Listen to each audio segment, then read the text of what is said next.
अपनी सास के सामने कैंची की तरह जुबान चलाए जा रही है। हिम्मत तो देखो इस लड़की की, दादी सास का भी लिहाज नहीं है। कहते हुए कामिनी जी अपनी बहू रिया को सुना सुना कर कोसे जा रही है। आने दो सुनील को, सब बातें बताऊंगी उसे भी तो पता चले तुम्हारा असली रूप। उसके सामने तो बड़ा लाड प्यार का दिखावा किया जाता है और पीछे से ऐसा कर रही हो। शर्म आनी चाहिए रिया, अपनी छोटी सोच के लिए तुम्हें। कामिनी जी लगातार बोले जा रही हैं। लेकिन मम्मी जी, मेरा कहने का वो मतलब नहीं है, रिया दबी आवाज में बोली। लो, अब ये हमें सिखाएगी भी, अनपढ़ समझा है क्या हमें? कामिनी जी का गुस्सा फूट फूट कर बाहर आ रहा है। मम्मी, भाभी तो हमें नीचा दिखाने का कोई मौका नहीं छोड़ती है, अब ये मतलब समझाएंगी? सीमा ने आग में घी डाला। दादी जी शोर सुनकर कुछ समय पहले ही अपने कमरे से उठकर आई थी। अभी तक चुप बैठी सास बहू की बातें सुन रही हैं, जिसमें कामिनी जी की रिया को डांटना ही सुनाई दे रहा है। दादी जी बोली, कोई मुझे भी बताएगा कि बात क्या है? सुबह सुबह शोर मचा रखा है, घर में अशांति फैला रखी है। मेरी तो कुछ समझ में नहीं आ रहा है, तुम दोनों रिया बहू को क्यों सुनाए जा रही हो? कामनी बहू, शांति से बताओ, आखिर बात क्या है जो घर भर को सिर पर उठा रखा है? कामिनी जी अपनी सास की ओर मुड़कर बोली, माँ जी, आपको तो पता है कल सीमा ससुराल जाने वाली है। बाकी सामान जो सीमा को देना है वो मैं और सीमा कल बाजार से ले आए हैं। दादी जी ने कहा।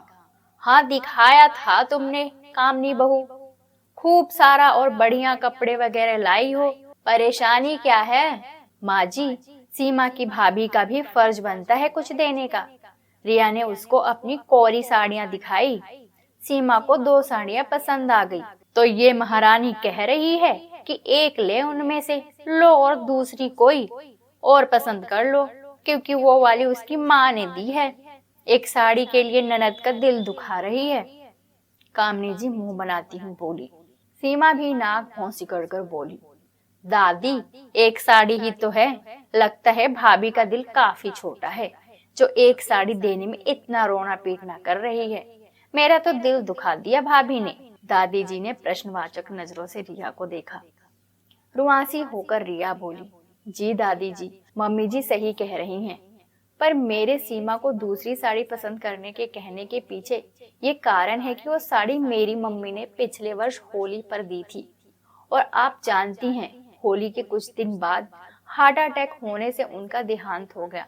मम्मी की ये आखिरी निशानी है, इसलिए मैंने ऐसा कहा। अब बारी दादी जी की है। वो बोली, कामनी बहू, तुम ऐसी बात क्यों कर रही हो? रिया अपनी माँ की साड़ी रखेगी।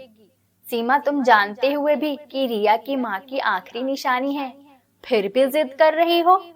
अब तुम भी शादीशुदा हो, तुम्हारे साथ कोई ऐसा करे तो तुम्हें कितना बुरा लगेगा? फिर कामनी जी से कहा, बहू, ये बात यही खत्म करो और मेरे कमरे में ले चलो। अपने कमरे में पहुंचकर दादी जी ने कहा, रिया और सीमा के सामने मैं नहीं बोली, वरना तुम शांता मेरी बेटी और अपनी ननद को क्या देती हो मैं जानती हूँ। लेन देन वाली साड़ियाँ और कपड़े, या कहीं से मिले कपड़े जो तुम्हें अच्छे नहीं लगे, वो देती आई हो। हमेशा शांता को। तुम्हारी बहू दिल की साफ है, अपने आप ही अपनी ननद सीमा को देती रहती है। अगर बहू से अपने लिए इज्जत की इच्छा है तो पहले उसे घर का सदस्य मानो और उसकी भावनाओं का सम्मान करो। सुनील को बताने की धमकी से क्या होगा? कहीं ऐसा ना हो कि तुम्हारी बहू सब लिहाज भूल जाए और उल्टा जवाब दे दे।